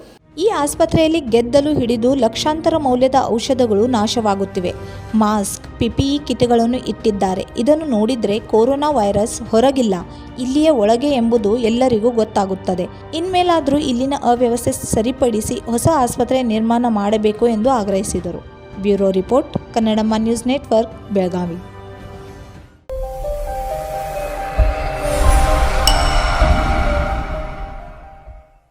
ಮಹಾರಾಷ್ಟ್ರದಲ್ಲಿ ದಿನದಿಂದ ದಿನಕ್ಕೆ ಕೊರೋನಾ ಸೋಂಕಿತರ ಸಂಖ್ಯೆ ಹೆಚ್ಚಾಗುತ್ತಿದ್ದು, ಗಡಿಯಲ್ಲಿ ಅಗತ್ಯ ತಪಾಸಣೆ ನಡೆಸಬೇಕು. ಕಡ್ಡಾಯವಾಗಿ RT-PCR ವರದಿ ಇದ್ದರೆ ಮಾತ್ರ ಗಡಿ ಪ್ರವೇಶಕ್ಕೆ ಅವಕಾಶ ನೀಡಬೇಕು ಎಂದು ರಾಜ್ಯ ಸರ್ಕಾರ ಆದೇಶಿಸಿದೆ. ಆದರೆ ಕಾಗವಾಡ ತಾಲೂಕಿನಲ್ಲಿರುವ ಮಂಗಸುಳ್ಳಿ ಕಾಗವಾಡ್ನಲ್ಲಿ ಚೆಕ್ಪೋಸ್ಟ್ ನಿರ್ಮಾಣ ಮಾಡಿ ಅಗತ್ಯ ತಪಾಸಣೆ ಕೈಗೊಳ್ಳಲಾಗುತ್ತಿದ್ದರೂ ಅಧಿಕಾರಿಗಳ ನಿರ್ಲಕ್ಷ್ಯದಿಂದ ಕೆಂಪವಾಡ ಗ್ರಾಮದಿಂದ ಮಹಾರಾಷ್ಟ್ರದ ಮಿರಜ್ ತಾಲೂಕಿನ ಶಿಂದೇವಾಡಿ ಗ್ರಾಮಕ್ಕೆ ಸಂಪರ್ಕ ಕಲ್ಪಿಸುವ ಗಡಿ ರಸ್ತೆಯಲ್ಲಿ ತಪಾಸಣಾ ಕೇಂದ್ರ ಇದ್ದರೂ ಅಲ್ಲಿ ಸಿಬ್ಬಂದಿ ಇಲ್ಲದಿರುವುದರಿಂದ ನಿತ್ಯ ಸಾವಿರಾರು ಪ್ರಯಾಣಿಕರು ಖಾಸಗಿ ವಾಹನಗಳ ಮೂಲಕ ತಪಾಸಣೆ ಕೇಂದ್ರ ಇರುವ ಮಾರ್ಗಗಳನ್ನು ಬಿಟ್ಟು ಯಾವುದೇ ತಪಾಸಣೆ ಇಲ್ಲದೆ ಸಂಚಾರ ನಡೆಸುತ್ತಿದ್ದರು. ಅಧಿಕಾರಿಗಳು ಜಾಣ ಮೌನ ವಹಿಸಿರುವುದು ಎದ್ದು ಕಾಣುತ್ತದೆ. ಕಳೆದ ವರ್ಷ ಮೊದಲನೇ ಕೊರೋನಾ ಅಲೆಯಲ್ಲಿ ತಾಲೂಕು ಆಡಳಿತ ಈ ತಪಾಸಣೆ ಕೇಂದ್ರ ನಿರ್ಮಾಣ ಮಾಡಿ ಅಗತ್ಯ ಸಿಬ್ಬಂದಿ ನಿಯೋಜನೆ ಮಾಡಿ ತಪಾಸಣೆ ಕೈಗೊಳ್ಳಲಾಗಿತ್ತು. ಆದರೆ ಈಗ ರಾಜ್ಯದಲ್ಲಿ ಕೋವಿಡ್ 2ನೇ ಅಲೆ ಕಡಿಮೆ ಆಗಿ ಸಹಜ ಸ್ಥಿತಿಗೆ ಮರಳುತ್ತಿರುವಾಗಲೇ ಮಹಾರಾಷ್ಟ್ರದಲ್ಲಿ ದಿನಂಪ್ರತಿ 10,000ಕ್ಕೂ ಅಧಿಕ ಸೋಂಕಿತರ ಪತ್ತೆ ಆಗುತ್ತಿದ್ದು, ಅಧಿಕಾರಿಗಳ ಎಡವಟ್ಟಿನಿಂದ ಮತ್ತೆ ಗಡಿಯಲ್ಲಿ ಸೋಂಕಿತರ ಸಂಖ್ಯೆ ಹೆಚ್ಚಾಗುವ ಆತಂಕ ಮನೆ ಮಾಡಿದೆ. ಸಂಭವನೀಯ 3ನೇ ಅಲೆ ತಪ್ಪಿಸಲು ಅಗತ್ಯ ಕ್ರಮ ಕೈಗೊಳ್ಳಬೇಕಾದ ಅಧಿಕಾರಿಗಳು ಈ ವರದಿ ನೋಡಿಯಾದರೂ ತಾಲೂಕು ಅಧಿಕಾರಿಗಳು ಈ ಬಗ್ಗೆ ಗಮನ ಹರಿಸಿ ಅಗತ್ಯ ಸಿಬ್ಬಂದಿ ನಿಯೋಜನೆ ಮಾಡಿ ತಪಾಸಣೆ ಕೈಗೊಳ್ಳುತ್ತಾರಾ ಎಂದು ಕಾದು ನೋಡಬೇಕು. Vijay Mahantesh Arakeri, Kannadamma news network, Kagwad.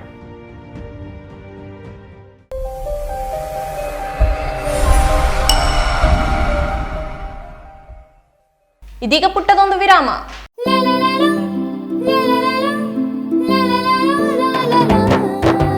जले दीप अंगना में होगी रोशन दुनिया, पलकों तले छा जाए चांद तारों का साया, रंगोली में खिले रंग खुशियों की भी तरानी, तन मन झिलमिल जाए हर पल होंगी सुहानी, ये अटूट बंधन खिले हर आशियाना, रंग वस्त्रों का खजाना मन भाए आराधना, रंग वस्त्रों का खजाना मन भाए आराधना, आराधना मारुति गली बेलगाम, मन भाए आराधना।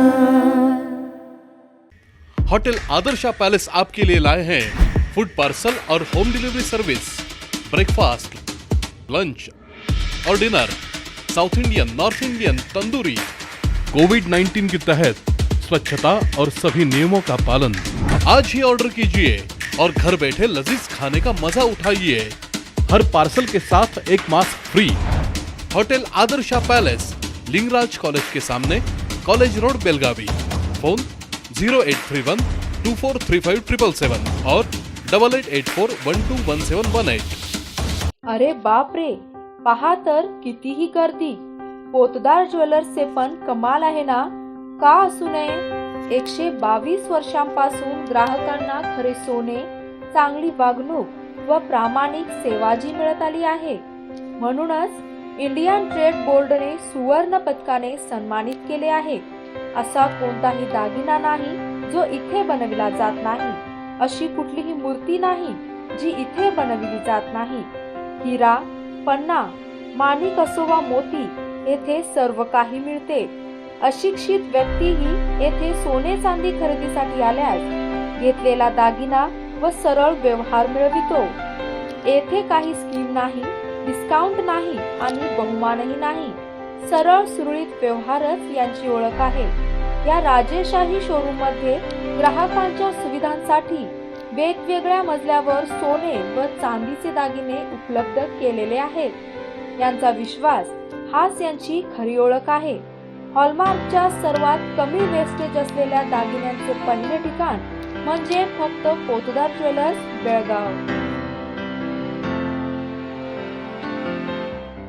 ವಿರಾಮದ ಬಳಿಕ ಸ್ವಾಗತ. ಇಬ್ಬರು ಮಕ್ಕಳಿಗೆ ವಿಷ ನೀಡಿ ತಂದೆ ವಿಷ ಸೇವಿಸಿದ ಪ್ರಕರಣದಲ್ಲಿ ಮಾಯಾಮಾಟದ ಕಾಟಕ್ಕೆ ಒಳಗಾಗಿ ವಿಷ ಉಣಿಸಿದ ತಂದೆ ಎಂಬ ಅನುಮಾನಗಳು ಮೂಡಿವೆ. ಬೆಳಗಾವಿ ಕಂಗ್ರಾಳಿ ಕೆಎಚ್ನಲ್ಲಿ ಪಾಪಿ ತಂದೆ ತನ್ನ ಇಬ್ಬರು ಪುತ್ರಿಯರಿಗೆ ವಿಷ ನೀಡಿದ್ದಲ್ಲದೆ ತಾನು ವಿಷ ತೆಗೆದುಕೊಂಡಿದ್ದು ತಂದೆ ಸಾವು ಬದುಕಿನ ಹೋರಾಟ ನಡೆಸುತ್ತಿದ್ದಾರೆ.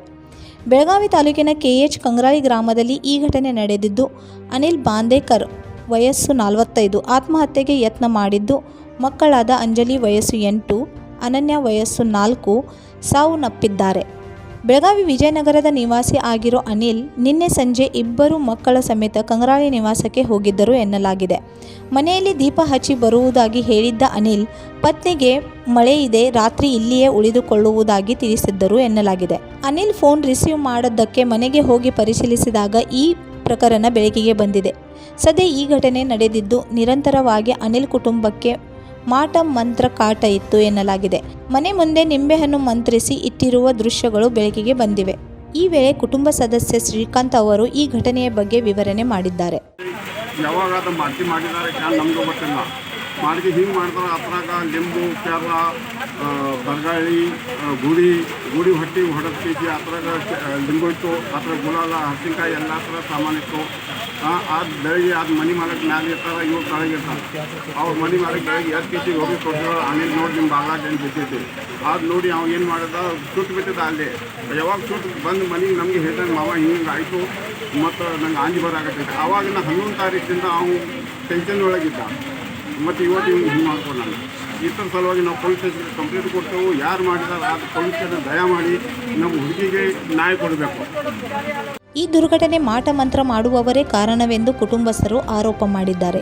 ಈ ವಿಷಯ ತಿಳಿಯುತ್ತಿದ್ದಂತೆ ಡಿಸಿಪಿ ವಿಕ್ರಮ್ ಆಮ್ಟೆ, ಎಸಿಪಿ ನಾರಾಯಣ್ ಬರ್ಮನಿ ಭೇಟಿ ನೀಡಿ ಪರಿಶೀಲನೆ ನಡೆಸಿದ್ದಾರೆ. ಈ ಘಟನೆಯು ಬೆಳಗಾವಿ ಎಪಿಎಂಸಿ ಪೊಲೀಸ್ ಠಾಣೆ ವ್ಯಾಪ್ತಿಯಲ್ಲಿ ನಡೆದಿದೆ.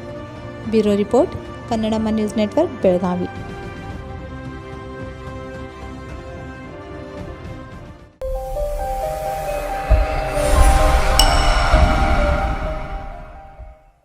ಕಾರವಾರ ಕದ್ರಾ ಆನೆಕಟ್ಟೆಯ ಕಾಳಿ ನದಿಯ ಹಿನ್ನೀರಿನ ಪ್ರದೇಶದಲ್ಲಿ ಜಲಾಶಯದ ಒಳಹರಿವಿನ ಪ್ರಮಾಣದಲ್ಲಿ ಏರಿಕೆಯಾದುದರಿಂದ ಬುಧವಾರ 3 ಕ್ರಸ್ಟ್ ಗೇಟ್ಗಳನ್ನು ತೆರೆದು 10,050 ಕ್ಯೂಸೆಕ್ ನೀರನ್ನು ಹೊರಬಿಡಲಾಗುತ್ತಿದೆ.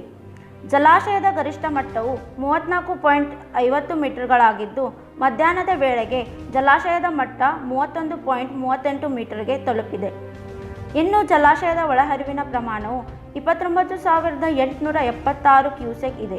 ಈ ನಿಟ್ಟಿನಲ್ಲಿ ಜಲಾಶಯದ ಸುರಕ್ಷತಾ ದೃಷ್ಟಿಯಿಂದ ಹಾಗೂ ನೀರಿನ ಮಟ್ಟ ಏರಿಕೆಯಾದ ಬಳಿಕ ಒಮ್ಮೆಗೆ ನೀರು ಬಿಟ್ಟರೆ ಪ್ರವಾಹ ಪರಿಸ್ಥಿತಿ ಎದುರಾಗುವ ಸಾಧ್ಯತೆ ಇರುವ ಹಿನ್ನೆಲೆಯಲ್ಲಿ ಜಿಲ್ಲಾಡಳಿತ ನೀಡಿರುವ ಸೂಚನೆಯಂತೆ ಹೆಚ್ಚುವರಿ ನೀರನ್ನು ಹೊರಬಿಡಲಾಗುತ್ತಿದೆ.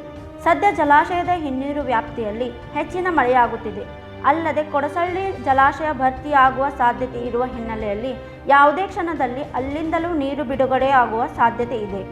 ಹೀಗಾಗಿ ಸದ್ಯ ಕದ್ರಾ ಆನೆಕಟ್ಟೆಯಿಂದ 3 ಕ್ರಸ್ಟ್ ಗೇಟ್ಗಳನ್ನು ತೆರೆದು ನೀರು ಬಿಡಲಾಗುತ್ತಿದ್ದು, ಒಳಹರಿವು ಹೆಚ್ಚಾದರೆ ಇನ್ನೂ ಹೆಚ್ಚಿನ ನೀರು ಬಿಡಲಾಗುತ್ತದೆ.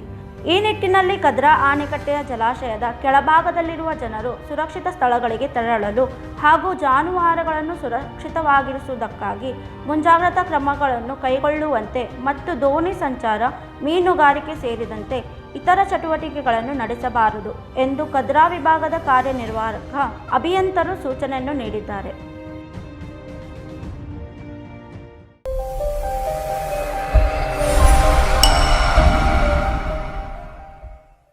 ರಾಜ್ಯ ಯುವಶಕ್ತಿ ಕೌಶಲ್ಯಾಭಿವೃದ್ಧಿಯಿಂದ ಕೌಶಲ್ಯ ಕರ್ನಾಟಕದ ನಿರ್ಮಾಣವು ಸಾಧ್ಯ ಎಂದು ಮುಖ್ಯಮಂತ್ರಿ BS ಯಡಿಯೂರಪ್ಪ ಅವರು ಅಭಿಪ್ರಾಯಪಟ್ಟರು.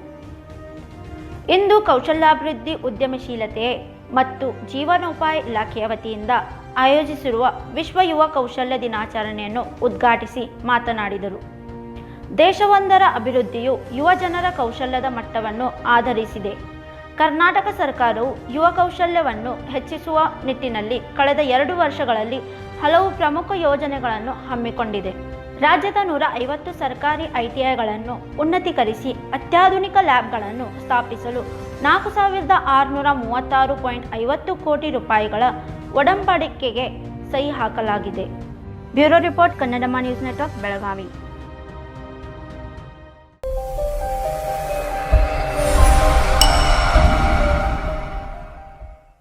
ಮೈಸೂರಿನ ಹೋಟೆಲ್ ಒಂದರಲ್ಲಿ ದಲಿತ ವ್ಯಕ್ತಿಯೊಬ್ಬರಿಗೆ ಹಲ್ಲೆಯಾಗಿದೆ ಎಂದು ಆರೋಪಿಸಿದ್ದ ಇಂದ್ರಜಿತ್ ಲಂಕೇಶ್ ಆರೋಪಕ್ಕೆ ಹೋಟೆಲ್ ಮಾಲೀಕನ ಉತ್ತರ ನೀಡಿದ್ದಾರೆ. ಅಂತಹ ಘಟನೆ ಇಂದ್ರಜಿತ್ ಲಂಕೇಶ್ ಹೇಳಿದ ಮೇಲೆಯೇ ನಮಗೆ ತಿಳಿದದ್ದು, ಆದರೆ ಇಂತಹ ಘಟನೆ ನಮ್ಮಲ್ಲಿ ವರದಿಯಾಗಿಲ್ಲ ಎಂದು ಅವರು ಹೇಳಿದರು. ಇಂದ್ರಜಿತ್ ಲಂಕೇಶ್ ಅವರು ಗೃಹ ಸಚಿವ ಬಸವರಾಜ ಬೊಮ್ಮಾಯಿ ಅವರಿಗೆ ಸಲ್ಲಿಸಿದ ಮನವಿಯನ್ನು ಆಧರಿಸಿ ಬಸವರಾಜ ಬೊಮ್ಮಾಯಿ ತನಿಖೆಗೆ ಆದೇಶಿಸಿದ್ದಾರೆ. ಇಂದ್ರಜಿತ್ ಲಂಕೇಶ್ ನೀಡಿದ ಮನವಿಯನ್ನು ಆಧರಿಸಿ ತನಿಖೆಗೆ ಸೂಚಿಸಿದ್ದೇನೆ. ಮೈಸೂರು ಪೊಲೀಸ್ ಆಯುಕ್ತರಿಗೆ ಈ ಕುರಿತು ಮಾಹಿತಿ ನೀಡಿದ್ದೇನೆ ಎಂದು ಅವರು ತಿಳಿಸಿದರು. ಅವರು ಏನು ಮನವಿ ಸಲ್ಲಿಸಿದ್ದಾರೋ ಯಥಾರ್ಥವಾಗಿ ಅದರ ಕುರಿತಷ್ಟೇ ನಾನು ತನಿಖೆಗೆ ಸೂಚಿಸಿರುವುದು. ಅವರು ಒಂದು ಪತ್ರ ಮಾತ್ರ ಕೊಟ್ಟಿದ್ದಾರೆ ಎಂದು ಅವರು ಹೇಳಿದರು.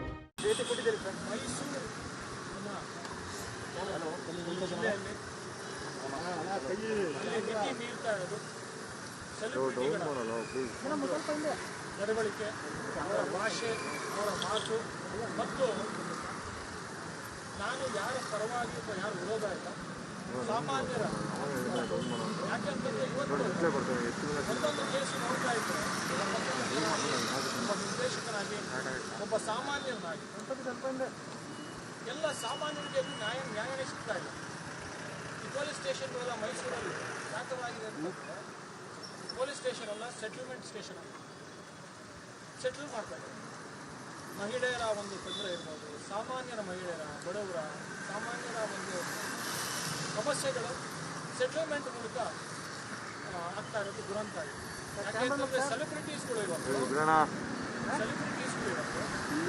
ಅವರ ಮಾತುಗಳು, ಮಾತಾಡ್ತಾ ಇರೋ ಒಂದು ನಡವಳಿಕೆ ನೋಡಿದ್ರೆ ದುರಂತ. ಮತ್ತು ಈ ಕೊರೋನಾದಲ್ಲಿ ಸಾಯಿಲ್ಲ ಅಂದರೆ ಈ ವ್ಯವಸ್ಥೆಯ ವಿರುದ್ಧ ಹೋರಾಡಿ ನರಳ್ತಾ ಸಾಧ್ಯ. ಪರ್ಟಿಕ್ಯುಲರ್ ಆಗಿ ಯಾವ ಅಂಶಗಳನ್ನು ಉಲ್ಲೇಖ ಮಾಡಿರುವಂಥದ್ದು ಇವತ್ತು ನಿಮ್ಗೆ ಗೊತ್ತಿದೆ, ನಾನು ಏನು ಮನವಿ ಮಾಡಿದ್ದೀನಿ ಅಂತ. ನೀವು ಯಾವ ಅಂಶಗಳನ್ನು ಗೃಹ ಸಚಿವರ ಹತ್ರ ಹೇಳಿರುವಂಥದ್ದು ನೋಡಿ, ನೀವು ಇವತ್ತು ಒಂದು ಮಹಿಳೆಗೆ ಗಣಪತಿ ಬಗ್ಬೇಡ ಹಿಂದೆ ಇರೋ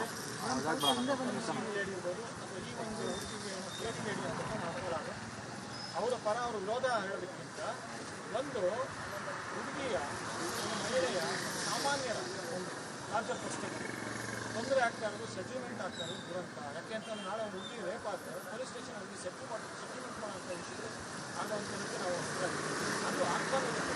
ಆದರೆ ಇವತ್ತು ಡೆವಲಪ್ಮೆಂಟ್ ಆಗೋಕ್ಕೆ ಕವರ್ ಮಾಡಿಲ್ಲ. ನಿನ್ನೆ ಇನ್ನೂ ಒಂದು ಮಾಧ್ಯಮದ ಮೂಲಕ ಆ ಹುಡುಗಿಯರ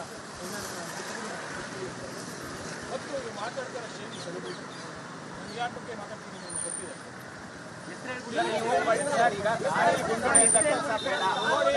ಗಾಳಿ ಗುಂಡೊಡೆತ ಕೆಲಸ ಬೇಡ, ಪರ್ಟಿಕ್ಯುಲರ್ ಆಗಿ ಕೊಟ್ಟಿದ್ದೀನಿ.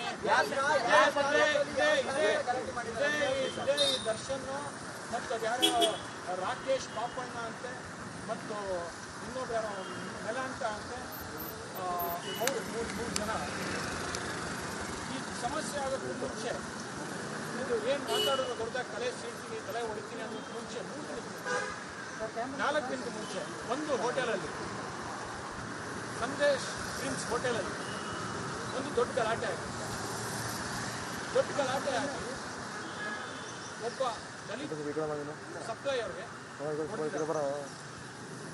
ಇವರೆಲ್ಲ ಸೇರ್ಕೊಂಡು ಹೊಡೆದಿರೋ ಅಂತ ಒಂದು ವರದಿಗಳು ನನ್ನ ಹತ್ರ ಬಂದಿದೆ. ಸಾಕ್ಷ್ಯ ಕೂಡ ಇದೆ. ಅದನ್ನ ನಾನು ಇಲ್ಲಿ ಗೃಹ ಸಚಿವರಿಗೆ ಮನವಿ ಮಾಡಿಕೊಂಡು ಅವರು ಇಮಿಡಿಯೇಟ್ ಆಗಿ ಮನವಿ ಮಾಡ್ತಾ ಇದ್ದಾರೆ. ಎಲ್ಲೋ ಒಂದು ಸಾಮಾನ್ಯರಿಗೆ, ಬಡವರಿಗೆ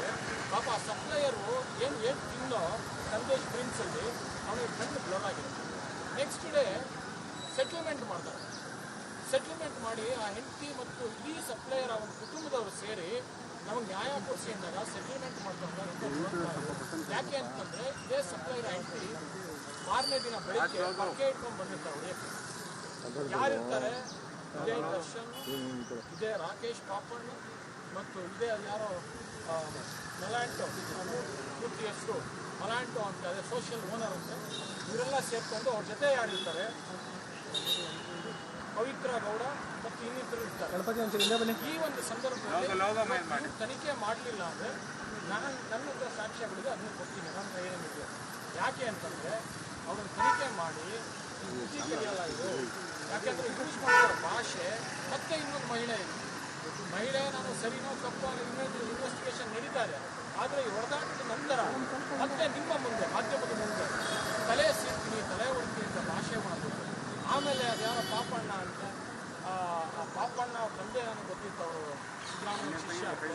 ಆ ಪಾಪಣ್ಣ ಮೈಸೂರಿನಲ್ಲಿ ಎಲ್ಲ ಪೊಲೀಸರು ನನ್ನ ಕೇಳಿದ್ದಾರೆ, ಇಲ್ಲಿ ಕಂಪ್ಲೇಂಟ್ ಕೊಡಿ ಅಂತಾರೆ. ಎಂಥ ದುರಂತ! ಪೊಲೀಸರು ನಾನು ಯೂಸ್ ಮಾಡ್ತಾರೆ, ನಿಮ್ಮ ಹೆಸರು ಹಾಕ್ತಾರೆ, ನಿಮಗೆ ಬಳೆ ತಪ್ಪಾಗಿದೆ, ಆಕ್ಷನ್ ತಗೊಳ್ಳಿ, ಇನ್ವೆಸ್ಟಿಗೇಟ್ ಮಾಡಿ, ಸರಿಗಿರೋರನ್ನ ಒಂದು ರೌಂಡ್ ಇನ್ವೆಸ್ಟಿಗೇಷನ್ ಮಾಡಿ. ಯಾಕೆ ಅಂತಂದರೆ ಬಡವರಿಗೆ ಸಾಮಾನ್ಯರಿಗೆ ನ್ಯಾಯ ಸಿಗ್ತಾ ಇಲ್ಲ. ನಾನೊಬ್ಬ ಪತ್ರಕರ್ತನಾಗಿ, ಸಾಮಾನ್ಯನಾಗಿ, ನಿರ್ದೇಶಕನಾಗಿ ಆ ಟಿವಿಗಳು ನಿಮ್ಮ ಮಾಧ್ಯಮದ ಮೂಲಕ ನೋಡ್ತಾ ಇದ್ದರೆ ನೋವು ಆಗ್ತಾ ಇದೆ.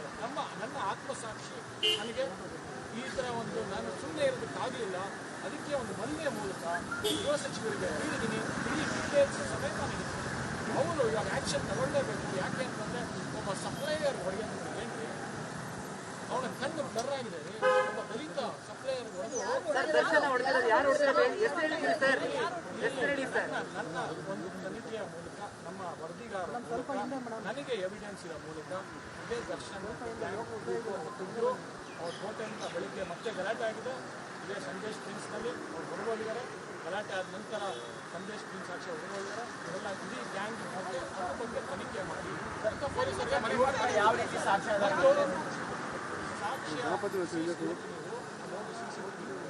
ಅವತ್ತಿನ CCTV ಡಿಲೀಟ್ ಆಗಿದೆ. ಆ ಡೇಟಿನ CCTV ನೀವು ನೋಡಿದ್ರೆ ಆ ಡೇಟ್ ಎಲ್ಲ ಕೊಟ್ಟಿದ್ದೀನಿ. ಡೇಟ್ ಸಮೇತ ಈ ಇನ್ಸಿಡೆಂಟ್ ಆಗೋಕ್ಕೂ ಮುಂಚೆ 4 ದಿನ 5 ದಿನ ಮುಂಚೆ ಆಗಿರೋದು. ಅದಾದ ನಂತರ ಮತ್ತೆ ಯೂಸ್ ಮಾಡ್ತಾರೆ ಭಾಷೆ, ತಲೆ ಸೀಳ್ತೀನಿ, ತಲೆ ಹೊಡ್ತೀನಿ ಅಂತಾರೆ. ಇದು ಮಾತ್ರ ಅಲ್ಲ, ನಟನೆ ಅಲ್ಲ, ನಿಜ ಜೀವನದಲ್ಲಿ ಹೊಡೆಯೋದು ಬಡಿಯೋದು ಸಾಕಷ್ಟು ಮಾಡಿಲ್ವಾ? ಇಲ್ಲಿ ಬೇಡ ಅದು. ಮತ್ತು ಇನ್ನೂ ಬುದ್ಧಿ ಕಲ್ತಿಲ್ವಾ? ಹಲವಾರು ಸಾಕ್ಷ್ಯಗಳಿದೆ, ಹಲವಾರು ಇನ್ವೆಸ್ಟಿಗೇಷನ್ ಇದೆ, CCTV ಅಲ್ಲಿದೆ. ನೀವು ಮಾಧ್ಯಮದವರು ಮತ್ತು ಪೊಲೀಸವರು, ಮೈಸೂರು ಪೊಲೀಸವರು ಏನು ಬಳೆ ಕೊಟ್ಟಿದ್ದೀರಿ?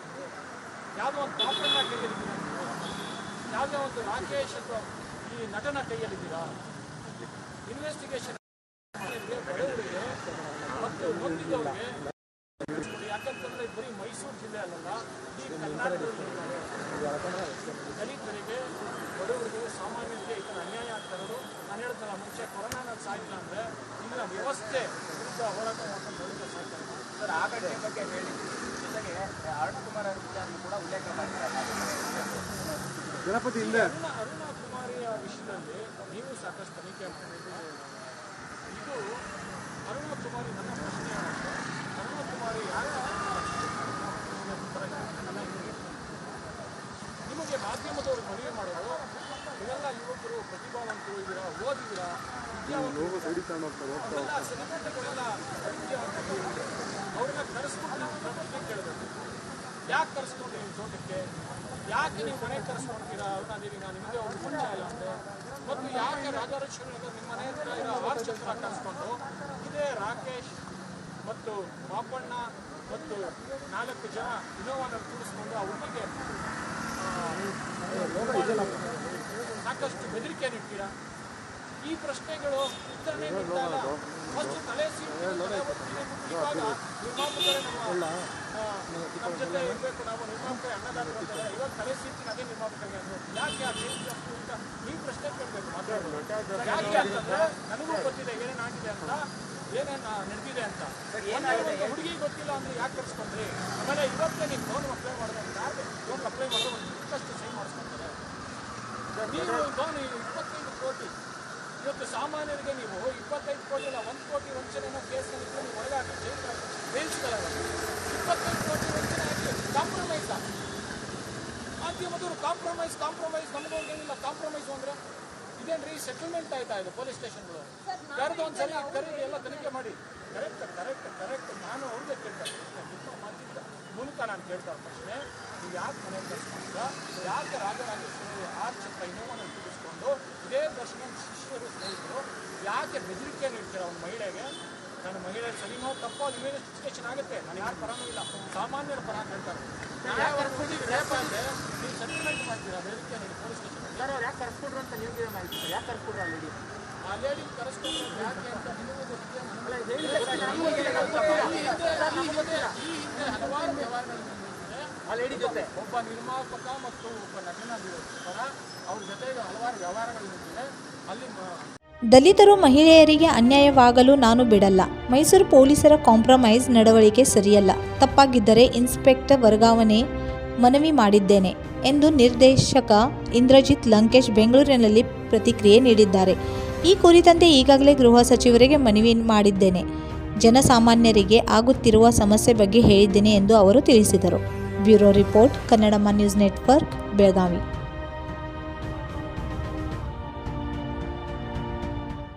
ಇವೆಷ್ಟು ಇವತ್ತಿನ ಸುದ್ದಿಗಳು.